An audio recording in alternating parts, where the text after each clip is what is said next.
ele. Com ele quem? Jesus. Então disse Jesus aos 12: quereis vós também retirar-vos? Respondeu-lhe, pois, Simão Pedro: Senhor, para quem iremos nós? Tu tens as palavras da vida eterna, e nós temos crido e conhecido que tu és o Cristo, o Filho de Deus. Palavra de Deus. Que o Senhor seja conosco. Tomem assento, por favor. Glória a Deus. Tem alguém que é membro desta igreja, já foi recebido e não tem ainda preenchido a sua ficha de membro? Tem alguém? Se tem, levanta a sua mão, por favor. Alguém levantou a mão aí? Não? Assim. Já vai receber aí. Você foi recebido na igreja, mas ainda não preencheu sua ficha de membro. O nosso contato com você, inclusive grupos, é através dessa ficha. Tem mais alguém? Não tem. Tá bom. Deus abençoe a todos. Vamos olhar para a palavra de Deus, que o Senhor fale conosco, que Ele tenha liberdade de falar, de fazer tudo quanto escolher fazer, porque Ele é Senhor e nós somos simplesmente barro. Amém, guerreiros? Quem concorda aí? Glória a Deus. O que Jesus fala para os seus discípulos é sempre sério. E dentro deste texto que estamos lendo, tem muitas coisas muito sérias aqui. E uma delas está aqui Jesus dizendo: vocês estão me seguindo não é por causa dos sinais que vocês viram, mas é por causa dos pães que vocês comeram e vos saciaram. Vocês não estão olhando para a pessoa Jesus, vocês estão olhando para aquilo que das mãos dele tem vindo para vocês.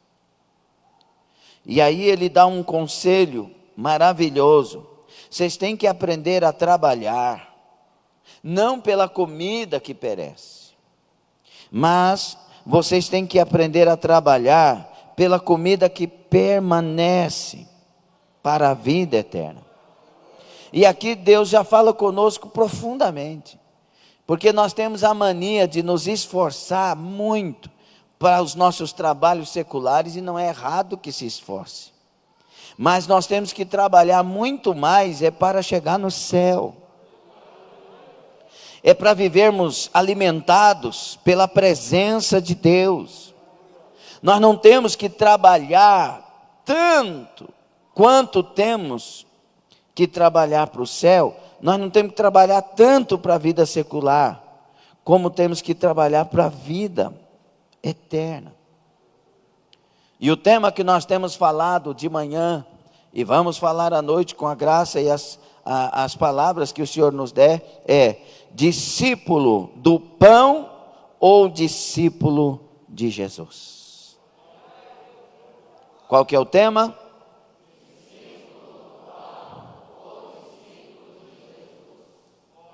Mais uma vez.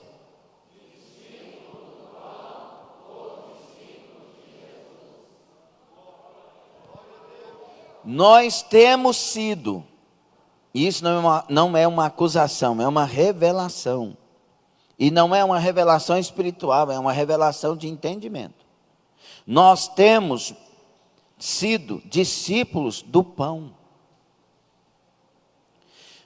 E nós entendemos isso pelo esforço diário. Muitas vezes, irmãos, em muitas ocasiões, o dia do culto parece que está atrapalhando alguma coisa.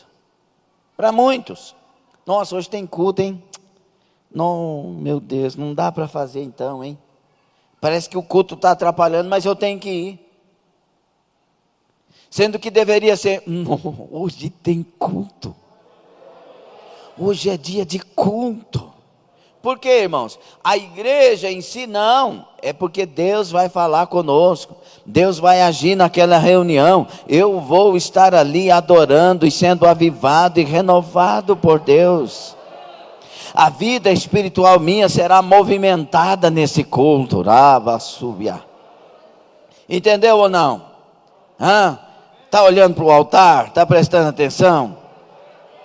Nossa vida espiritual, ela é revelada pela fome que está dentro de nós. Se eu tenho fome do pão, eu tenho ojeriza de mensagens.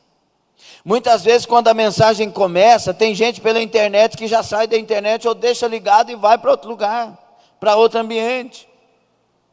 Porque não há interesse na palavra, mas quando a vida espiritual está em alta, o objetivo central é ouvir a mensagem da noite, a mensagem do culto, a mensagem da ocasião de transmissões. Sim ou não? Então, o que Jesus está falando aqui é mais profundo, e eu acho que se nós fôssemos encontrar as palavras que vêm do Senhor, para falarmos sobre essa questão, de nós estarmos voltados muito mais pela comida que perece, nós íamos falar aqui meses. Porque nós somos revelados em pequenas coisas, em pequenos detalhes. Eu vesti esse terno hoje, você vestiu o seu terno hoje, você vestiu essa roupa hoje, esse vestido hoje, para quê? Muitos vestem porque sabem que alguém vai vestir uma roupa melhor. Muitos vestem porque viu a parceira que está vestindo uma roupa diferente. Mas outros vestem porque hoje é Santa Ceia.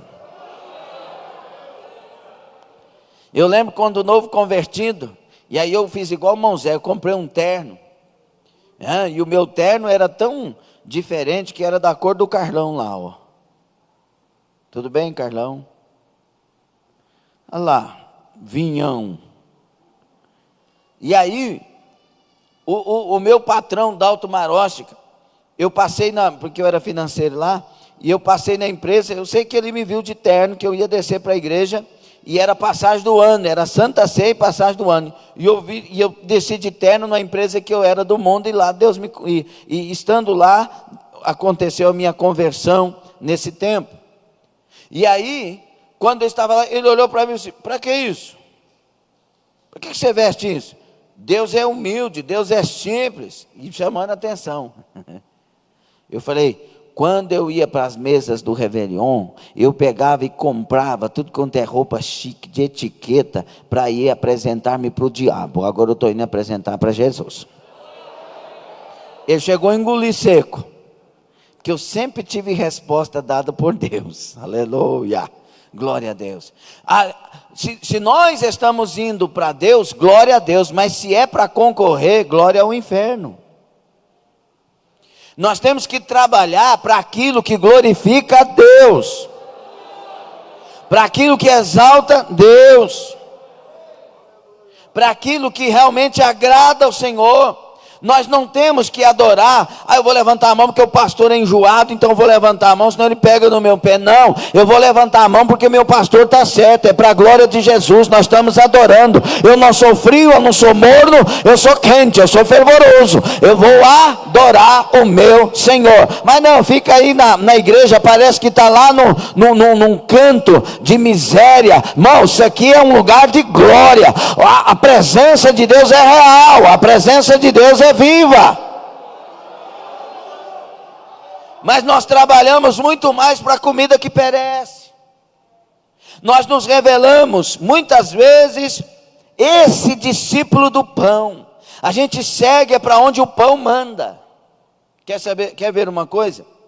Se surgisse em Goiânia um emprego para a igreja toda, emprego em Goiânia ganhando 10 mil por mês. Emprego em Goiânia ganhando 10 mil por mês. Todos aqui estão empregados se quiserem ir. Quantos vocês acham que vão?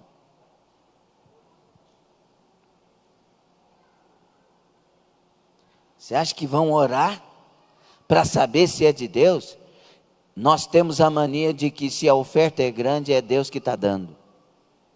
E deixa eu te falar uma coisa: as maiores ofertas na Bíblia, do ponto de vista humano, do ponto de vista de tesouros, foram oferecidas pelo Satanás.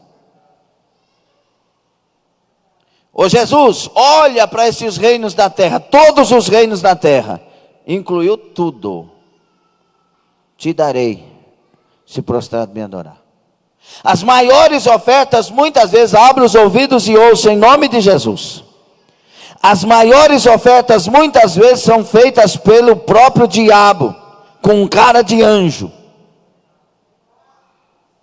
Olha lá, aquele homem bonito, não é esse marido troncho que você tem não, esse marido que não te dá carinho, esse marido que não te dá atenção, esse homem doido, esse homem bobo. Olha para aquele homem, olha a elegância daquele homem, olha o porte físico daquele homem, olha lá naquele homem, olha lá naquele homem. A mulher pega e deixa o marido honesto e vai pelo homem desonesto.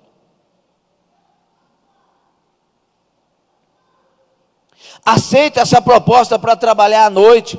Você vai ganhar o dobro do seu salário. Com esse salário que você tem, está dando por base para você se cuidar. Então vai sobrar outro salário para você depositar e criar uma fortuna. Só que trabalhar à noite tira família, tira saúde e tira Deus. As maiores ofertas, eu estou falando pelo Espírito Santo, as maiores ofertas é o Satanás que tem feito. Sai daí, abandona, vai lá, tira satisfação, você não pode ficar desse jeito. E os discípulos dos pães vão lá. Sou crente, mas não sou bobo. Sou crente, mas o meu braço não é crente. Sou crente, mas Deus me deu autoridade para falar. Deu autoridade de quê, irmão? Nós somos crentes em quem? Quem é o nosso modelo? Na massa, por isso que Jesus está falando para eles: tira os olhos desses pães e olha para o pão vivo que desceu do céu. Adarama, Urabacai. Para de olhar para esses pães que vocês comem e volta a ter fome.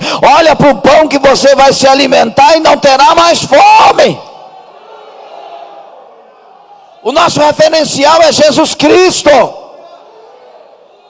E como ovelha muda, não abriu a sua boca diante dos seus tosqueadores.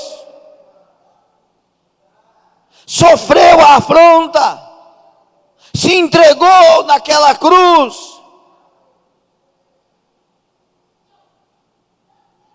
Eli, Eli, lama sabachthani. Foi desprezado naquela cruz. Não, mas nós queremos sermos promovidos, não aceitamos a prova, não aceitamos a humilhação, mas Jesus aceitou. Não, pastor, mas Jesus é um nível muito alto, então vamos olhar para Paulo. Paulo aceitou. Ah, mas Paulo é um nível, então vamos olhar para Pedro. Não tem muita gente falando que Pedro é isso, que Pedro é aquilo. Pedro morreu de crucificado de cabeça para baixo. Procure alguém. Nós não somos a igreja dos exaltados, somos a igreja que imita Jesus Cristo. E o trabalho do Espírito Santo em nós é formar Cristo em nós.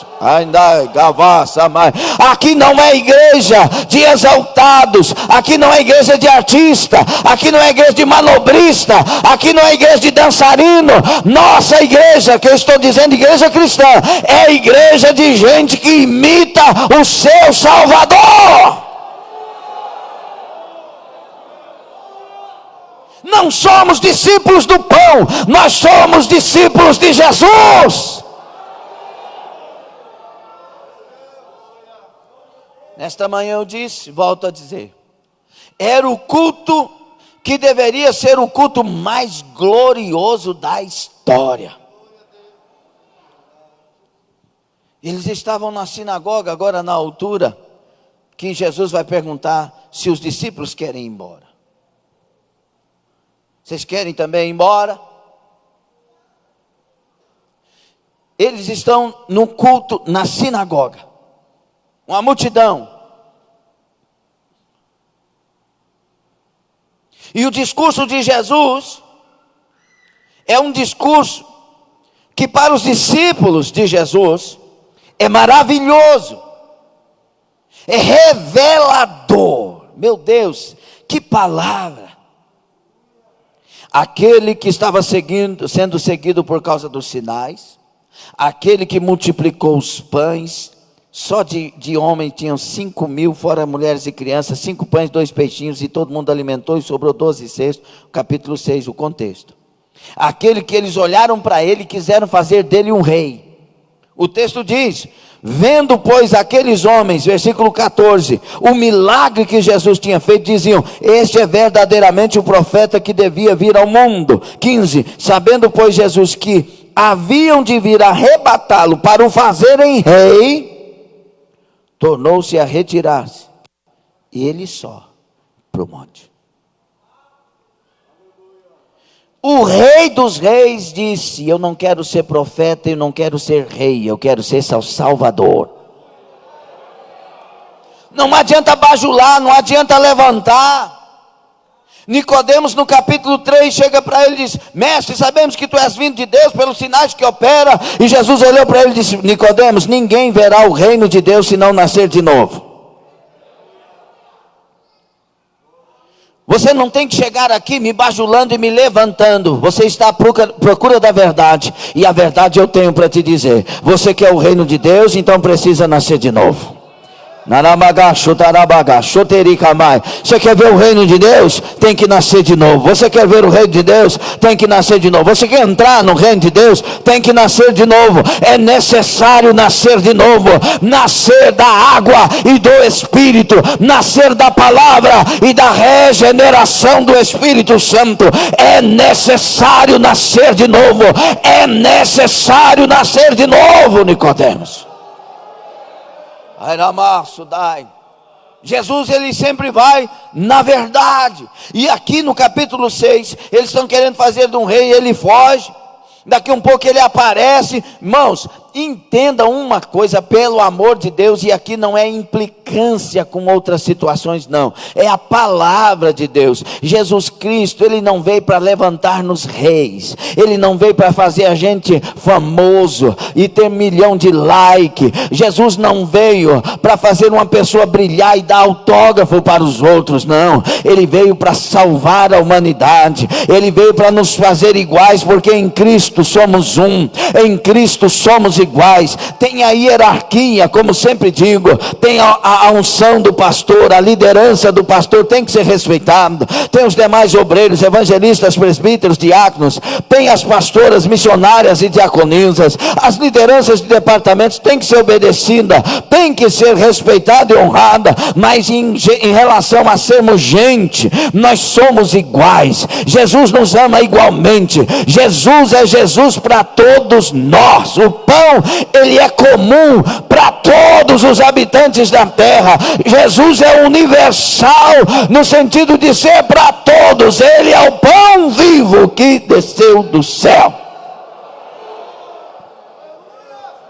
E eles estão aqui nessa enroscada, e Jesus começa a esclarecer.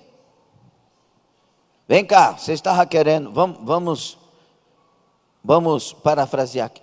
Vocês estavam querendo me reconhecer como profeta, e é claro que Jesus é tudo isso. Ele não veio aqui para que as pessoas o fizessem rei, ele é rei.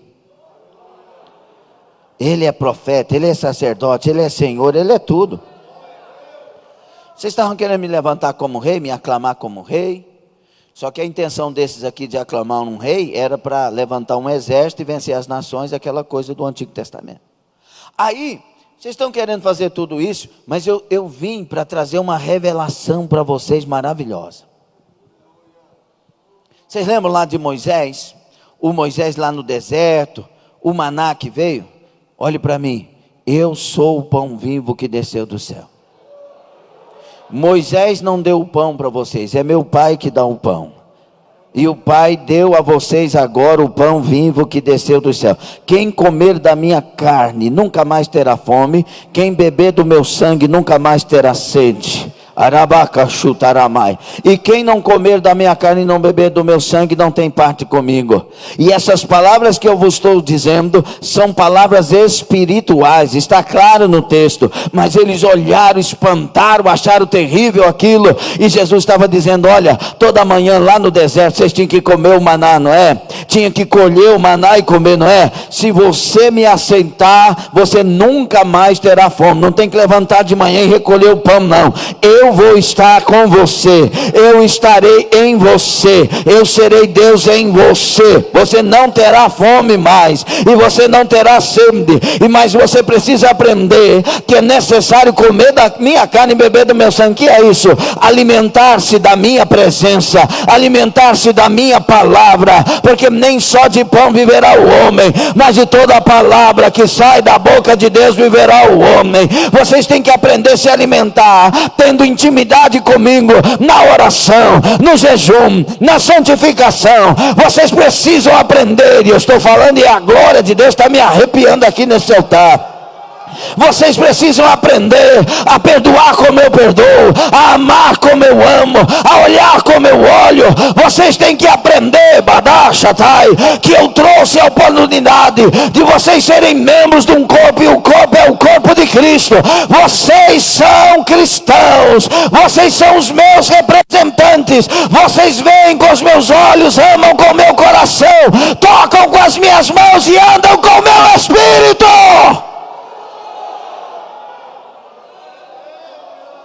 Tenha intimidade. Está entendendo? E aí, quando ele começa, irmãos, que revelação maravilhosa. Meu Deus do céu. Só que os discípulos do pão acharam duro o discurso, porque não tinha revelação, não tinha mais uns pãezinhos para multiplicar, não viram um movimento para beneficiar o estômago deles. Já viu quando você vai num lugar esperando receber alguma coisa e ninguém dá? Você fala assim, vamos embora daqui. É mais ou menos isso, dura esse discurso. Para que eu vou ouvir isso? E Jesus está dizendo, olha, vocês têm que aprender a trabalhar pela comida que não perece.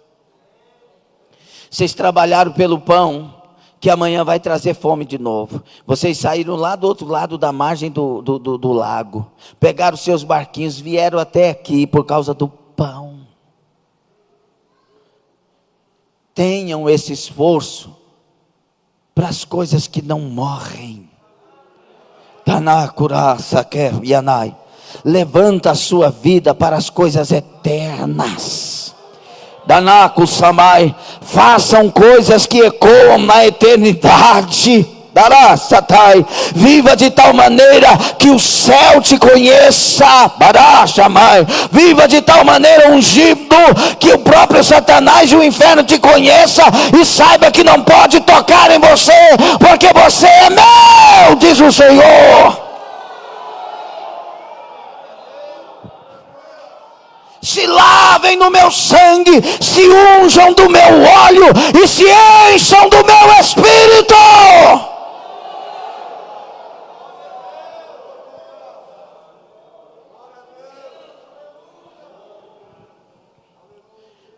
Nós fomos comprados por uma proposta e não percebemos. Venham para a fé e sua vida vai melhorar. Vai melhorar sim, no sentido do ponto de vista espiritual. Você vai ter sentido, você vai ter alegria na alma, você vai sentir-se sempre forte para batalhar a vida, mas vai ter perseguições terríveis. Vai ser incompreendido. Se você de fato escolher servir a Deus conforme a palavra, vai dar problema lá dentro da sua casa, vai começar lá. Eu costumava dizer, tem tempo que eu não estou falando sobre isso, que se Paulo fosse o nosso pastor, pouca gente ficaria na igreja. Sim ou não? Diga para as mulheres calarem a boca. Sabe por que Paulo falou aquilo? Porque tinha fofoqueiras lá e paloreiras.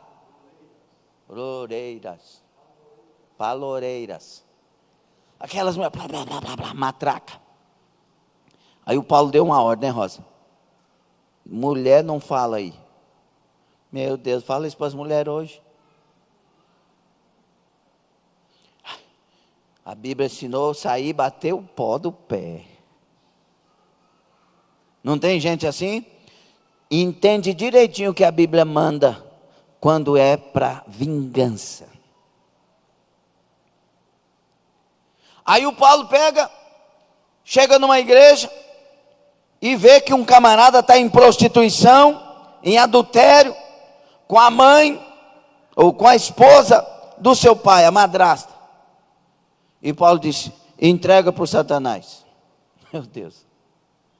Pensou o pastor falar isso? Porque no meio de nós tem adúlteros. No meio de nós tem gente que é mais sujo do que você imagina. Aí eu falo: pega aquele fulano lá e entrega para Satanás. O que acontece na igreja? O pastor não tem amor. Esse pastor é doido. Eu tive uma palestra sobre o amor de Deus, irmão. E o amor, cuidado com essa palestra. Porque o amor de Deus não é um amor sem doutrina. O amor de Deus é doutrinado na sua soberania, na sua graça, mas também na sua justiça e na sua severidade. É maravilhoso ter a mão de Deus nos abençoando, e a mão dele não está encolhida para que não possa salvar. Mas é terrível cair nas mãos do Deus vivo. Horrenda coisa é cair nas mãos do Deus vivo. Entenda, Deus, sua casa, a fé, não é lugar de sambar, de sapatear e dizer que Deus, ele vai ter que fazer, que ele é obrigado a... Não, esse aqui é um lugar de temor e tremor. Aleluia! Quem está entendendo? Qual o número do salmo que nós lemos hoje?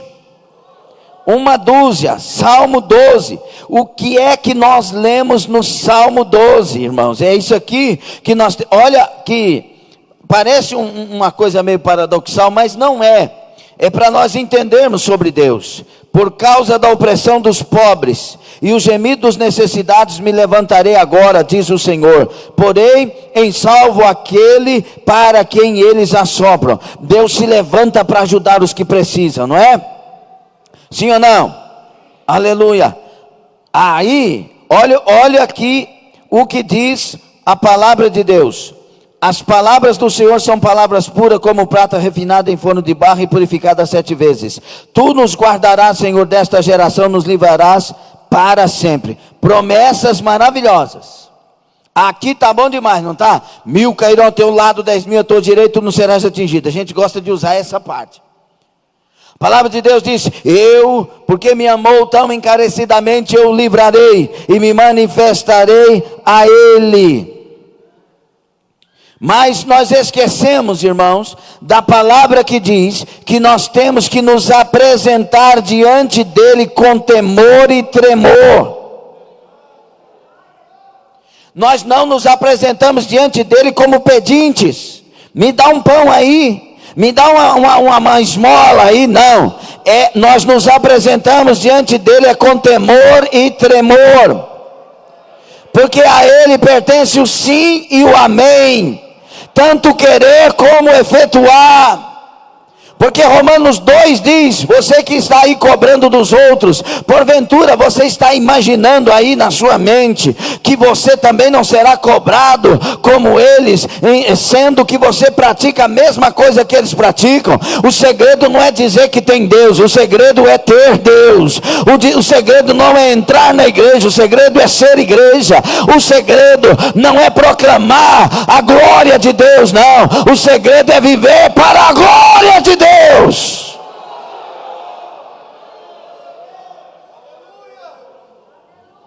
Entendido, sim ou não? Quando nós nos aproximarmos de Deus, nós temos que entender que estamos aproximando daquele que tudo vê. Irmãos, já pensou? Vamos lá. Tem gente no nosso meio que, se for preciso dar o segredo do celular e a gente entrar lá, vai dar problema. Só que você não dá a senha para os outros verem, mas Deus vê. Deus não precisa de senha. Deus não precisa de hacker. Ele entra onde Ele quer. todas as coisas estão nuas e patentes diante dos olhos daquele que tudo vê. Todas as coisas, o celular está aberto, o computador que tem senha e está cheio de um punhado de código, e a senha tem 50 nomes, Deus sabe a senha.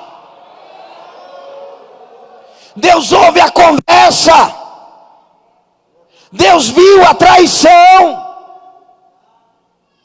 Então, se você não é discípulo do pão, mas é discípulo de Jesus, confessa.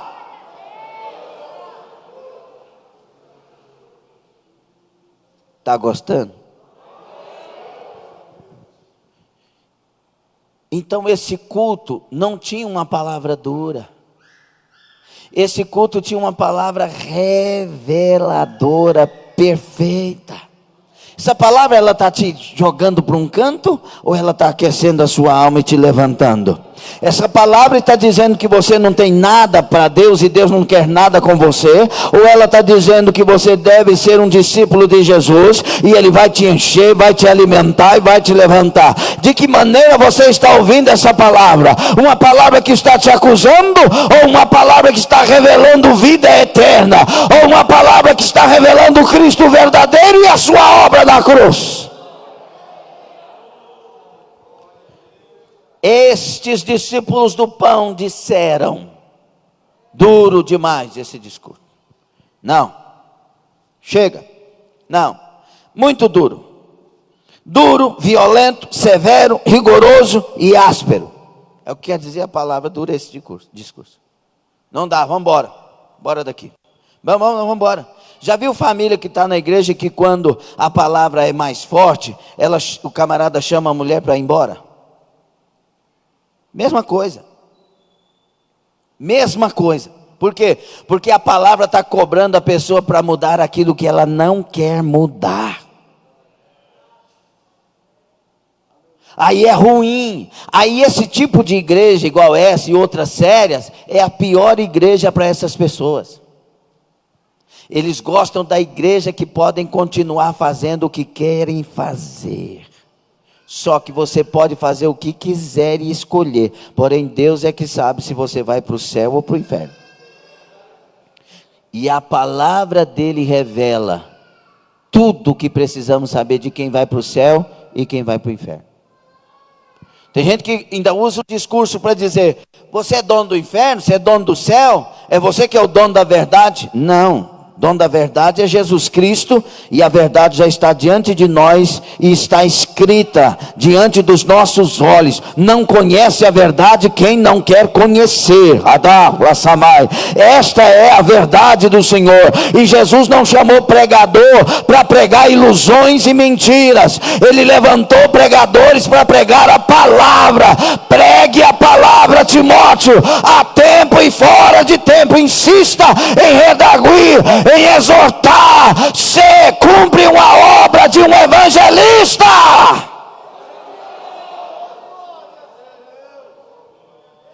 E eu não quero saber dessa palavra. Então você pode ir para o inferno, a escolha é sua. Mas tem muita gente que quer saber desta palavra e quer se render a Jesus Cristo e segui-lo, porque sabe que não há outro caminho.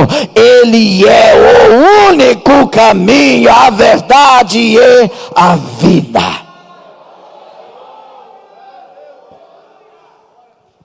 Quem está gostando? Aí, o culto que poderia ser cheio de glória é um culto pesado. E quem é o pregador desse culto? Jesus.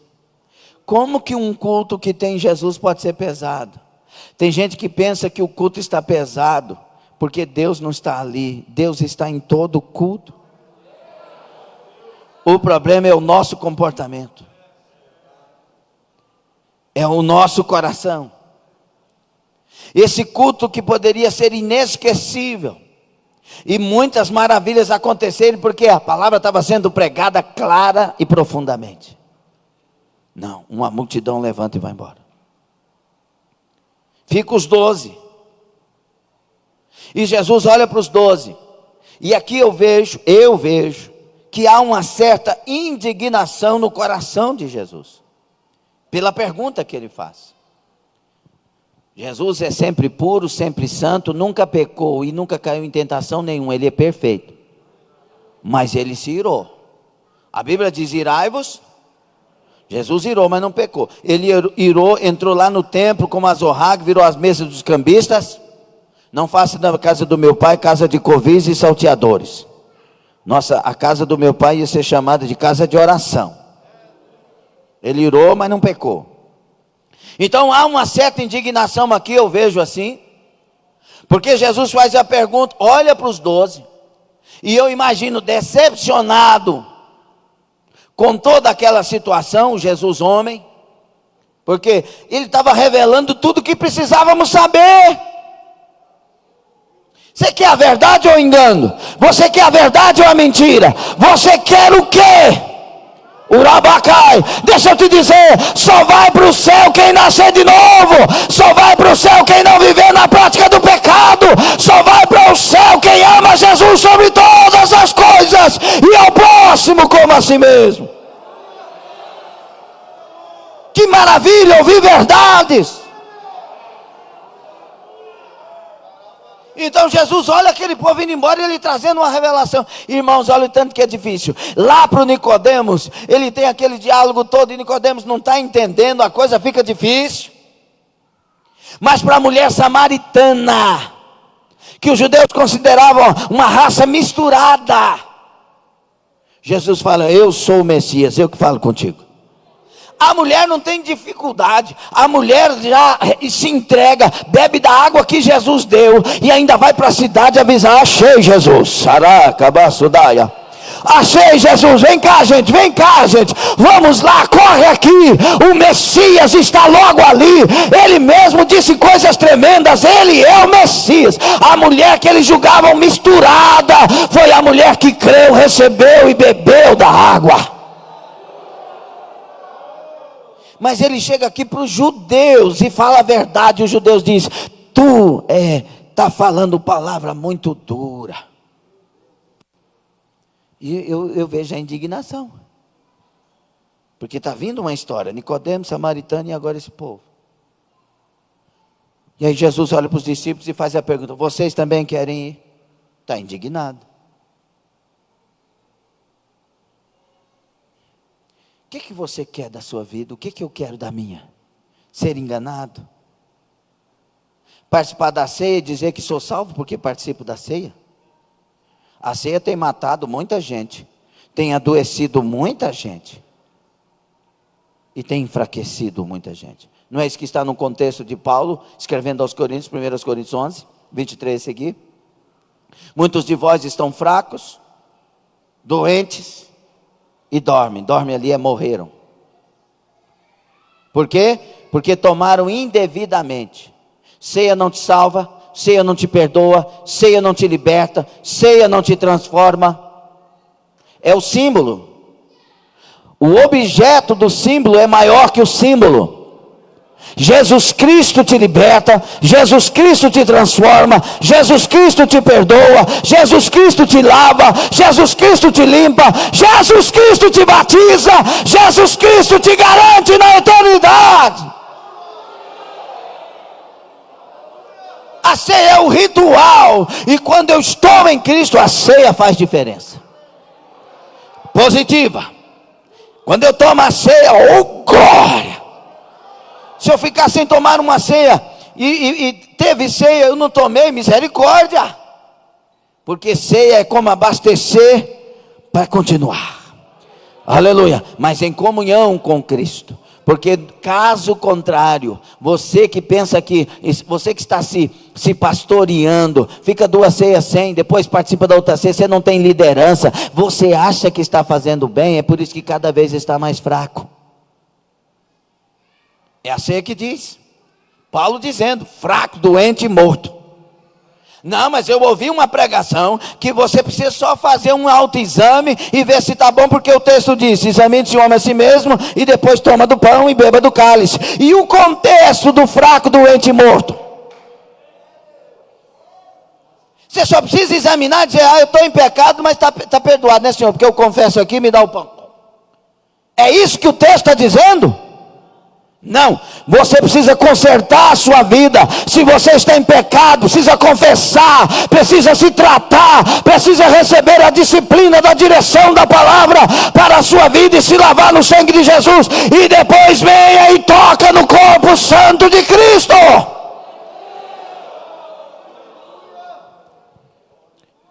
Aí Jesus está indignado. Vocês também são discípulos do pão? Querem ir? Aí o Pedro: para quem? Eu acho que veio na mente de Pedro, isso é uma interpretação minha, eu acho que veio na mente de Pedro, quando Jesus falou: vocês também querem ir? E Pedro olhou para tudo quanto é direção, e olhou para Jesus: para quem? Não tem outro. Nanacali tarama, ele cabastura samai. Não tem outro. Ele é Jesus, Ele é o caminho, Ele é a verdade, Ele é a vida, Ele é o Salvador, Ele é o Senhor dos senhores, Ele é o Rei dos reis, Ele é o capitão da nossa alma, é Ele que é o desejado das nações, é Ele o unigênito do Pai, o primogênito de Deus, é Ele o Filho de Deus, é Ele que levou sobre si os nossos pecados, é Ele que tomou sobre si as nossas maldições e condenações. Foi Ele que tomou sobre si o castigo que nos traz a paz. Foi Jesus Cristo que trouxe a nós a vida eterna. Não há outro e nunca existirá. Arabaca chamai. Não há outro, e Ele não é o único e é ruim, não. Ele é o único maravilhoso, conselheiro, Deus forte, príncipe da paz, Pai da eternidade. Ele é o renovo de Deus, Ele é a própria vida, Ele é a esperança da igreja, a confiança do crente, a ponte que nos leva à Nova Jerusalém.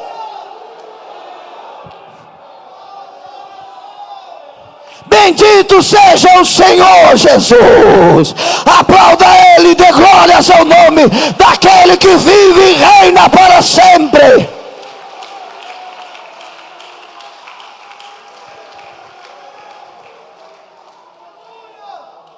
Por isso Pedro olha e diz: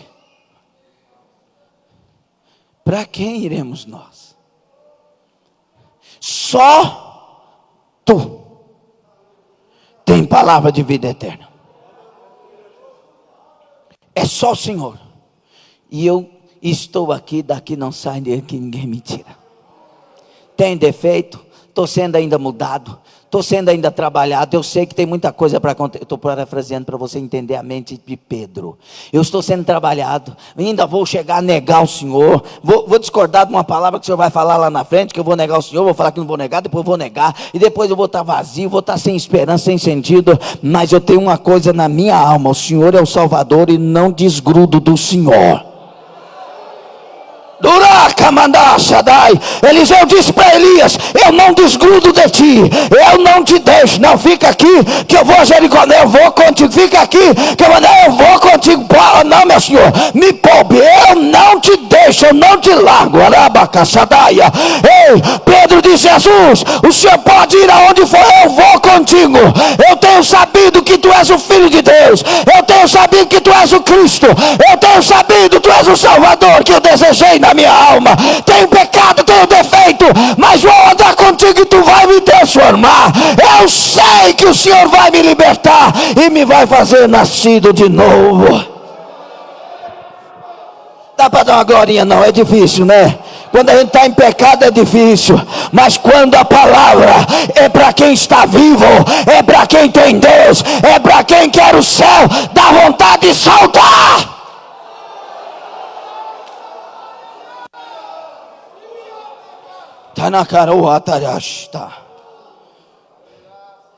Nesse capítulo, nesse livro de João, ele 7 vezes diz: eu sou o pão da vida, eu sou a luz do mundo, eu sou a porta das ovelhas. Eu sou o bom pastor. Eu sou a ressurreição e a vida. Eu sou o caminho, a verdade e a vida. Eu sou a videira verdadeira. E eu sou o teu servo. Alguém pode olhar para o céu e dizer: e eu sou o teu servo para sempre. Aplauda de novo, dá glória ao Rei. Diga: eu sou do meu amado e o meu amado é meu.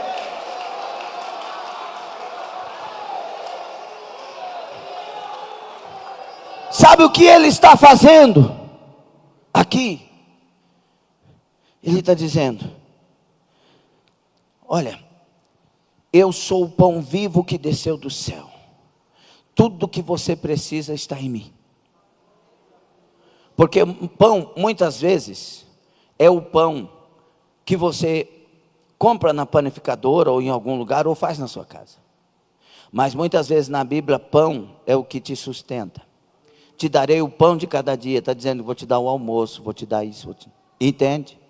E Jesus está dizendo: eu sou o pão que você precisa. Só que Jesus estava numa altura aqui, que era o pão, mas ainda não tinha sido confirmado o pão. Porque para ser confirmado, ele tinha que passar pelo Calvário. Se ele não passa pelo Calvário, não haveria como se tornar o alimento para todos. E agora ele vai para o Calvário, para distribuir os pães para toda a humanidade. 5.000 homens, mulheres e crianças, aproximadamente 15.000 pessoas, de 12 a 15.000, segundo os estudiosos, comeram do pão físico, multiplicado. Agora, um pão vivo que desceu dos céus, foi para o Calvário, para alimentar para a direita e para a esquerda. Ele foi para o Calvário para distribuir a sua vida, de Adão e também Eva, até a última pessoa que existirá na terra. Ninguém fica sem esse pão. Ei, Dana, Uramai. Pastor, mas não vai ter os condenados, porque eles não quiseram o pão. Mas o pão é para todos. O Cordeiro de Deus é para todos. O Cordeiro Santo é para todos. Não é a religião, irmãos. Tem hora que a gente põe tanta religião na frente que fica cego para ver as verdades, fica surdo para ouvir as verdades. Não, não é a religião. O Cordeiro de Deus. Ele vai para a cruz e ele tem que ser torturado.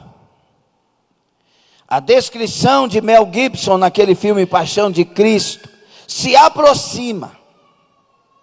Porque, na verdade, os ossos de Jesus ficaram expostos depois da tortura de um chicote chamado flagellum. Porque ele batia, grudava, quando era puxado, a carne saía junto. Então, aquilo que Jesus sofreu na cruz, é para que chegasse a nós o pão da vida. Ele estando na cruz disseram: desce daí se tu és o Filho de Deus. E ele sabia: eu tenho que ficar para que todos possam se alimentar de mim. Ele foi para a cruz, suportou a ignomínia, suportou a zombaria cruel, suportou a injustiça, suportou as palavras terríveis, deu a sua vida ali, derramando a sua alma na morte, foi até o fim. João 13:1 diz que ele nos amou até o fim. Abadacha da Maia. Ele viu tudo aquilo, olhou para todos e disse: Pai, perdoa, eles não sabem o que fazem. Gadá e a soma. E ali ele disse: Tetelestai, está consumado, está tudo pago, está tudo garantido, está tudo selado, meu Pai. Eu cumpri a carreira que estava proposta, eu fui até o fim, eu paguei o preço, o meu sangue já está derramado, por isso nas tuas mãos entrego o meu espírito. E ali inclinou a cabeça. E houve uma revolta na natureza. Os sepulcros se abriram. Muitos corpos dos santos que haviam morrido foram vistos em Jerusalém ressurretos. Eita, na casa mais. Irmãos, a Bíblia não detalha o porquê disso. E isso é uma guerra de estudos teológicos. Mas eu vejo assim com o coração bem puro, irmão. É tão forte a morte do Senhor, que mortos acordaram. Como assim forte a morte do Senhor? Porque Ele não morreu como algum de nós podemos morrer, outros que morreram, não. Ele morreu tomando sobre si. Ele tomou sobre si os pecados de muitos.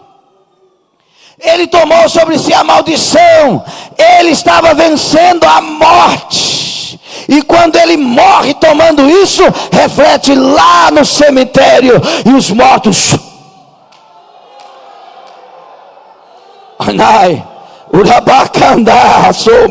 Se lá os mortos ressuscitaram com a morte dele, imagina os mortos espirituais ouvindo a ressurreição do Cristo vivo.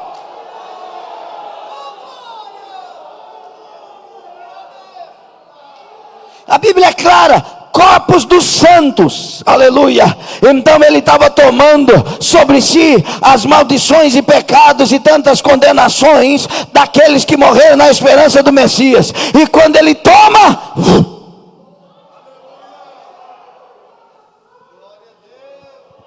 onde nós vamos? Vamos na cidade do grande Deus, vamos lá em Jerusalém.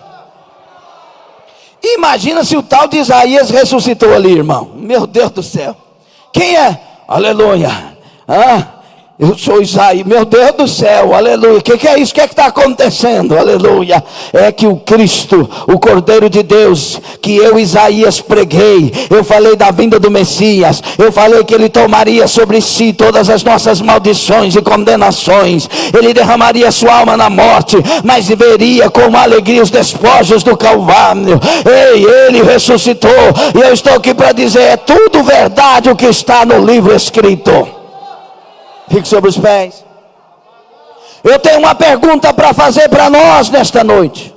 Para mim e para você.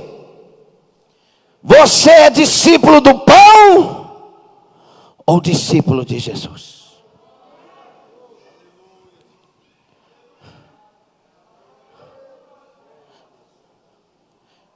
Você serve a Deus somente se tiver uma revelação, se tiver um milagre, se tiver um socorro na sua casa, se você não passar falta, não passar fome, ou você vai com Ele onde Ele te enviar.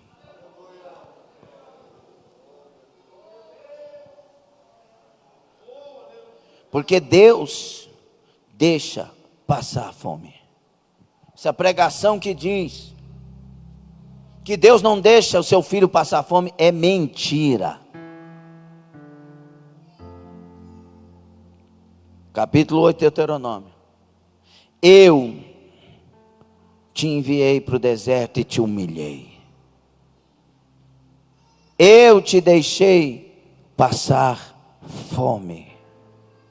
Eu te provei no deserto. E é interessante o contexto. Para saber duas coisas. Para saber, primeiro, o que estava no teu coração. Se guardarias ou não a minha palavra. Nagaramai. Muitas vezes a prova de Deus conosco não tem outro objetivo, a não ser dar a nós a oportunidade de provar que a palavra fala mais alto em nossos corações. E que o nosso prazer é andar na palavra.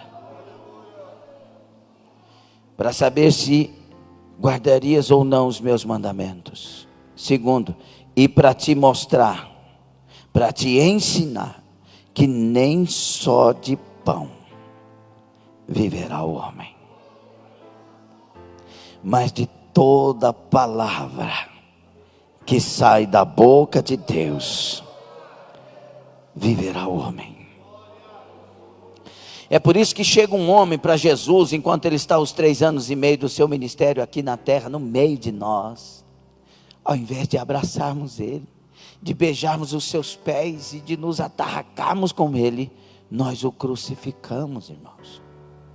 Mas chega um homem nesse período para Jesus e diz para ele assim: basta uma palavra tua. E Jesus se comove. Não, eu sei, eu tenho pessoas que estão sob o meu comando. Eu digo vai, eles vão, eu digo vem, eles vêm. Eu sei quem tu és. Basta uma palavra tua. Cadê essa igreja do basta uma palavra tua? Você quer me seguir? Jesus falando conosco. Você quer chegar no céu? Então para você tem que bastar a palavra.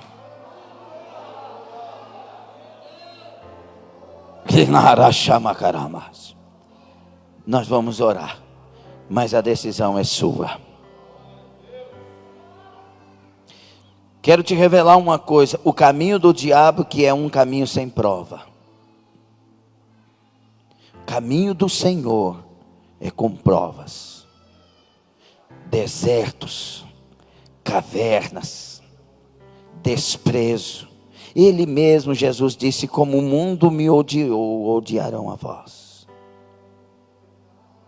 No mundo tereis aflições. E o tereis é uma palavra que revela constância. Sereis atribulados, sereis desprezados. Com Jesus é uma caminhada de batalha. Por isso que temos que deixar os embaraços e o pecado que estão de perto nos rodeia para conseguir chegar nessa carreira. Por que ele faz isso, pastor? Porque é a maneira única, por causa da nossa natureza, de nos fazer, naquele final de corrida, estarmos aptos para morar no céu.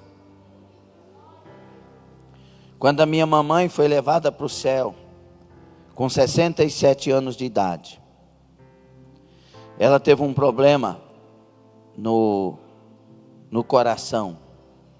E Deus me usando no Brasil, em alguns lugares, para fazer milagres. E eu orava para minha mãe e sentia impotente. Jejuava, orava e nada. Eu lembro que na semana que Jesus levou minha mãe, Deus curou a irmã Nina. Do mesmo problema que a minha mãe tinha. Deus me usou, não é, irmã Nina? E curou a irmã Nina. Mas a minha mãe morreu. Do mesmo problema. Eu nunca questionei Deus e não quero questionar jamais. Mas Ele estava me ensinando. Meu filho, eu curei para te mostrar que se eu quisesse, eu também curaria sua mãe. E aí o Senhor me falou, eu trouxe ela dessa forma, porque ela tinha problemas interiores. E a única maneira de eu tratar com ela, para que ela se tornasse pronta para a passagem, era essa maneira. E aí eu cheguei no dia, a última vez que eu conversei com a minha mãe. Ela tinha dado agora já um derrame, ela fez cirurgia de coração, não fechou, uma coisa bem difícil. E aí eu cheguei, ela tinha dado derrame e a mãozinha dela esquerda estava atrofiada, não mexia, não movimentava. E eu, como pastor, entrei no hospital Lúcio Rabelo, que ela estava lá em Goiânia. Entrei fora do horário. E quando eu entrei, eles estavam lavando do lado direito da cama dela na UTI. Ela estava entubada. E só sobrou o lado esquerdo da mãozinha que não mexia. E naquela noite Deus falou para mim, eu dei a ela uma experiência maravilhosa e curei ela, a alma dela. Quando eu cheguei lá, e eu estou falando isso tudo pelo entendimento final de tudo. Quando eu cheguei lá, eu olhei para ela e falei, mãe. Aí ela fez, e com o tubo assim, aquela coisa de UTI, né? E ela olhou. Falei, nosso Senhor deu uma experiência muito especial para a senhora nesta noite, né? Aí ela esboçou um sorriso com todo o aparelho na boca. Ela esboçou um sorriso. E desceu uma lagriminha aqui. Aí eu peguei na mãozinha dela que não mexia. Falei, se é verdade, aperta a minha mão. E ela pegou aquela mãozinha que não mexia e apertou minha mão. Então eu vou lamentar que a minha mãe foi com 67 anos, que Jesus curou uma outra pessoa, não curou ela, que tem pessoas que morrem com 90, ela tem uma irmã que está com 98 anos ou 100 anos já, viva. Eu vou lamentar? Não, Jesus salvou minha mãe. Eu não quero a minha mãe para perdição, eu quero para salvação. É melhor eu viver 67 anos tendo a minha mãe e a eternidade com ela, do que 200 anos aqui com ela e a eternidade sem ela. Anava Samai. Entenda, os caminhos são do Senhor. Ele é Deus, Ele nos prova, Ele tem os caminhos, e nós devemos dizer, para que iremos nós? Só Tu tens palavras de vida eterna. Eu te seguirei por onde Tu fores, ainda que sou quem sou, não te deixarei, não te abandonarei. Eu vou contigo implorando, muda a minha vida, meu Deus, Tu és o meu tudo.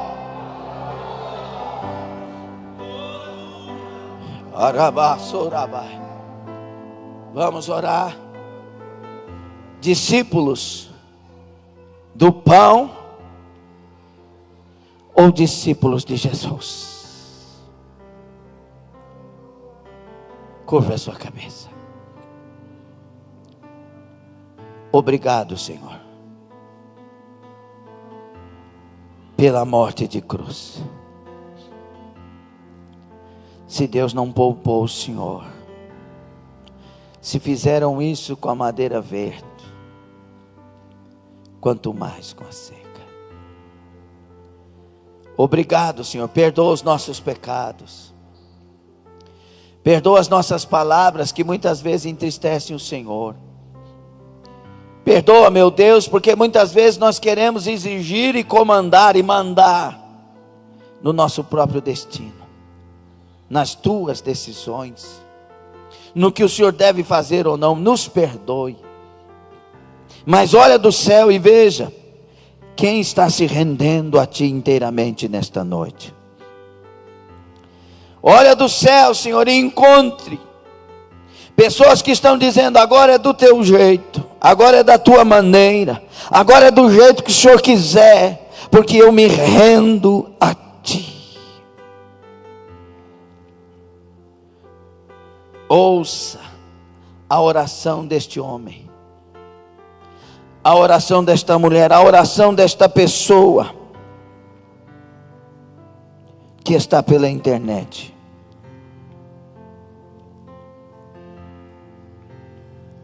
Traga cura, Senhor. Levanta uma igreja que não seja discípula de milagres, de revelações, de visões, embora tudo isso queremos ter entre nós e em nós, mas uma igreja que seja discípula do Senhor, que alegre nos louvores, que a despeito dos problemas lá fora, venham para a casa do Senhor e cante fortemente louvores a Ti.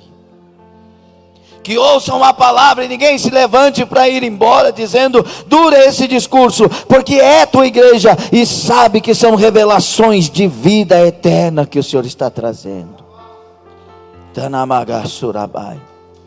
Levanta uma igreja, Senhor, que seja o Seu sonho morar no céu, o Seu plano servir ao Senhor de todo o coração, o Seu destino caminhar para a Tua glória segundo a Tua vontade. Levanta uma igreja que ama as almas, que odeia o pecado, mas ama os pecadores. Levanta uma igreja que ama e que é fervorosa na oração, no jejum, na leitura da palavra. Senhor, nos cura. Tira de nós o mal e os males deste século. E nos levanta como levantaste a igreja primitiva. Nos levanta com um avivamento glorioso dos céus. De tal maneira que as pregações encontrem 3.000 almas dizendo: quero Jesus. De tal maneira que a próxima pregação vá para 5.000 almas. Aí,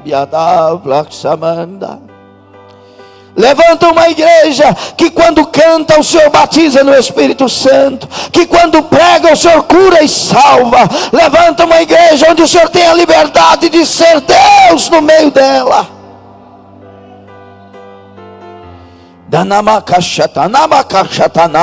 Você pode ser batizado com o Espírito Santo agora. Você pode ser avivado. Você pode ser renovado no Espírito Santo agora. Você pode tomar uma decisão e jogar na lata do lixo o orgulho, a prepotência e a arrogância. Você pode tomar uma decisão agora, ser de Deus verdadeiramente.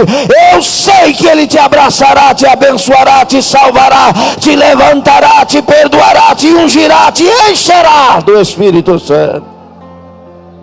Arabassuramai. Urakassurebikandarai. Uramassurebikandarai. Serebikalamahasubrekandai. Se eu me humilhar, se eu me humilhar,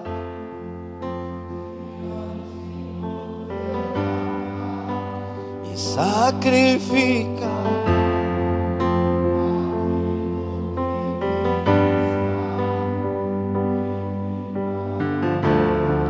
os teus ouvidos ao meu clamor. Mais vale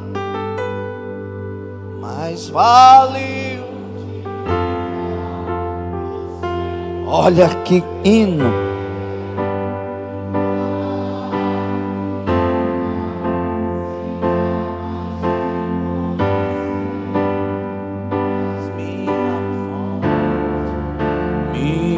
A colheita, minha herança.